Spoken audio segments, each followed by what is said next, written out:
Mes chers jeunes compatriotes, m'adressant à vous l'année dernière dans les mêmes circonstances, peu de temps après notre difficile campagne, lors de la Coupe d'Afrique des Nations en Côte d'Ivoire, je vous assurais que nous allions renouer avec la victoire. Notre brillante qualification pour la prochaine Coupe d'Afrique des Nations, qui se déroulera au Maroc, illustre bien ce que notre jeunesse, qui ne manque pas de talent et de courage, est capable d'accomplir avec de la discipline et des efforts acharnés. Je voudrais, en votre nom à tous, adresser mes sincères félicitations à nos valeureux lions indomptables, ainsi qu'à leurs encadreurs. Je leur demande d'aller de l'avant, de continuer à apporter joie et fierté au peuple camerounais et à servir d'exemple à notre jeunesse. Le gouvernement, sous mon autorité, ne ménagera aucun effort pour leur apporter tout le soutien nécessaire. Il me semble toutefois opportun de souligner que la dynamique positive dont nous nous félicitons aujourd'hui n'apportera tous les fruits espérés que si la concorde, la solidarité et l'esprit d'équipe règnent au sein et autour de celle-ci. J'en appelle à cet égard au sens des responsabilités de tous les acteurs. Mes chers jeunes compatriotes, l'année qui commence s'annonce pleine de défis pour notre pays, pour notre peuple, pour notre jeunesse.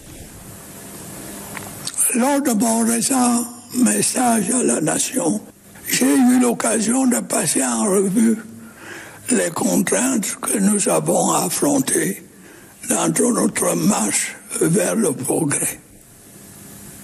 Celles-ci procèdent pour certaines de l'environnement international et pour d'autres de la situation interne de notre pays, et je n'y reviendrai pas.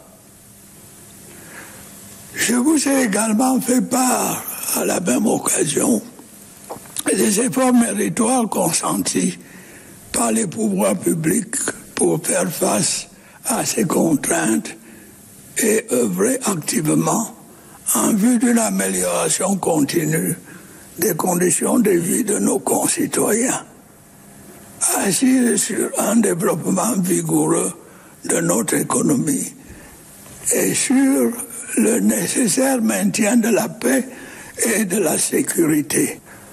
Si l'écrasante majorité a apprécié la sincérité de mon propos, certains esprits chagrins ont cru devoir se focaliser sur le fait que telle ou telle chose n'ait pas été ou pas encore pu être faite, faisant fi des contraintes réelles et vérifiables que j'ai évoquées. Mes chers jeunes compatriotes, je voudrais vous dire ceci. Qu'importe les critiques, je vous tiendrai toujours le langage de la vérité. Et la vérité, c'est que malgré les contraintes nombreuses et complexes qui entravent nos efforts de développement, nous avons ensemble énormément accompli. De formidables progrès ont en effet été enregistrés ces dernières années grâce à notre action commune et au soutien sans faille que vous m'avez apporté. Mes chers jeunes compatriotes, je sais que comme tous les autres jeunes du monde, vous êtes attachés à votre éducation et à votre formation. Vous êtes avec raison, particulièrement soucieux de votre insertion dans le marché de l'emploi. Parlons un instant de votre formation. Il est incontestable que chaque année qui passe, l'offre dans ce domaine s'améliore quantitativement et qualitativement. La carte scolaire et universitaire n'a cessé de s'étoffer et de se diversifier, avec la création de nouveaux établissements dans l'enseignement primaire, secondaire et supérieur. De nouvelles filières spécialisées sont régulièrement ouvertes dans les lycées et institutions universitaires. La professionnalisation des curricula de formation se poursuit dans tous les ordres d'enseignement afin de donner aux jeunes diplômés les compétences techniques susceptibles de faciliter leur accès au marché du travail. De même, l'opérationnalisation des centres de formation. Je me réjouis à cet égard de l'ouverture de centres de formation au métier de Nangai Boko et de Lembe Yesu. D'autres centres sont en cours de construction dans plusieurs localités du pays. J'ai également instruit le gouvernement d'accélérer la mise en place des bureaux d'emploi municipaux en vue d'un encadrement optimal des jeunes demandeurs d'emploi. Parallèlement, le nombre d'apprenants dans les centres de formation professionnelle d'excellence a connu une augmentation substantielle suite à la réduction des frais de scolarité dans ces établissements. Mes chers jeunes compatriotes, le chômage des jeunes est un phénomène qui n'épargne aucun pays. Des efforts méritoires sont consentis pour le résorber. J'ai à cet égard prescrit au gouvernement de mettre en place un cadre réglementaire régissant l'aide à l'embauche des primo-demandeurs d'emploi. Ces dispositifs visent à mieux accompagner les jeunes n'ayant jamais eu d'activité professionnelle dans la recherche de leur premier emploi. C'est dans cette perspective que s'inscrit également l'élaboration du répertoire national des emplois, métiers et professions. Il permettra de consolider, d'analyser et de diffuser les informations sur les opportunités d'emploi disponibles dans notre pays. Le gouvernement continuera par ailleurs de s'assurer que l'offre de formation est la plus adaptée aux besoins réels du marché du travail, afin d'éviter que de nombreux diplômés se retrouvent sans emploi. Plusieurs bourses ont ainsi été octroyées à des centaines de jeunes Camerounais au cours de l'année 2024. J'ai en outre prescrit au gouvernement d'impliquer le plus grand nombre de jeunes dans la préservation de l'environnement et la lutte contre le changement climatique. C'est le sens du programme de promotion des emplois verts en cours d'exécution. Il permettra à terme de créer plus de 10 000 emplois à travers des activités génératrices de revenus dans des domaines tels que l'assainissement, le recyclage des déchets ou l'agriculture biologique.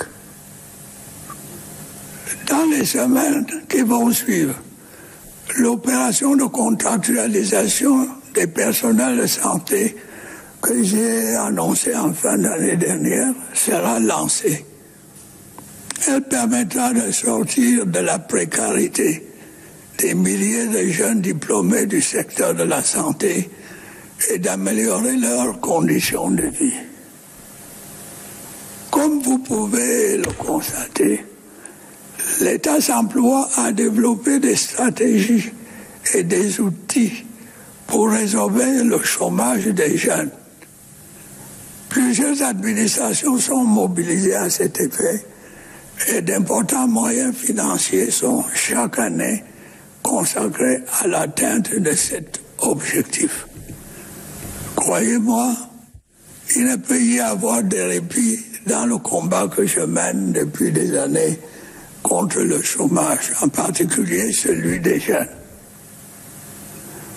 Mes chers jeunes compatriotes, je voudrais vous assurer que les recrutements dans la fonction publique vont se poursuivre.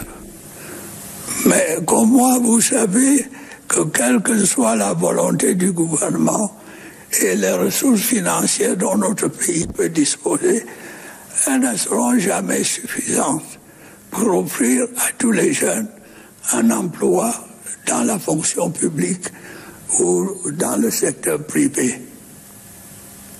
Je peux à cet égard comprendre la frustration de plusieurs d'entre vous. Je regrette, hélas, qu'elle pousse un certain nombre à prendre les chemins de travers et à s'éloigner des valeurs morales.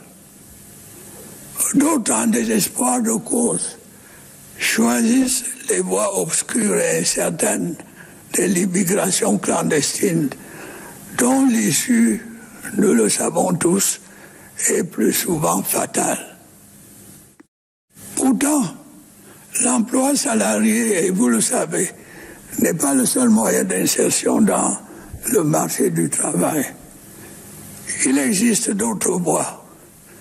Je vous exhorte une fois de plus à saisir les opportunités qu'offrent les domaines tels que l'agriculture et Obam Bikwe, qui a créé une industrie agricole, ou encore du jeune Tata Bakari, aujourd'hui à la tête d'un important complexe fermier, devrait vous inspirer.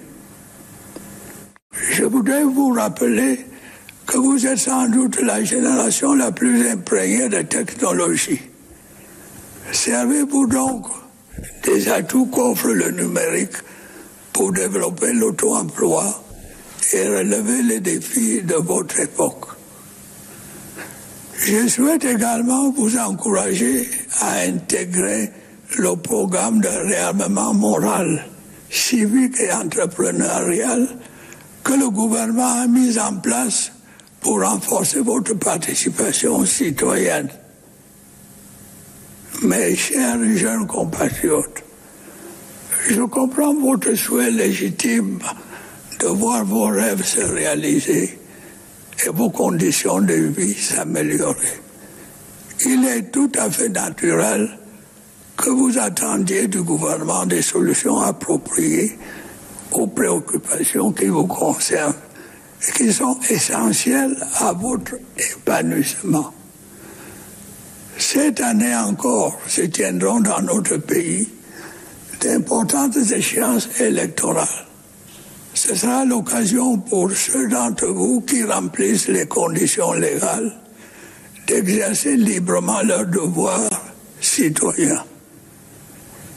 Il vous appartiendra, le moment venu, de faire votre choix en toute responsabilité, dans le calme et la sérénité.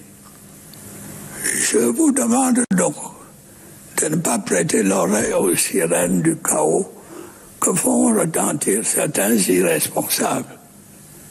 Ne les laissez pas se servir de vous pour assouvir leur dessein pernicieux, à savoir créer le désordre dans notre cher et beau pays.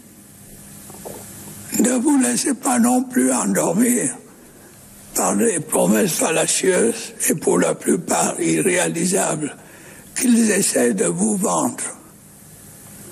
Pour ma part, j'ai pu vous assurer que je continuerai d'être à vos côtés pour relever les défis auxquels vous êtes confrontés. Bonne fête de la jeunesse à toutes et à tous. Je vous remercie.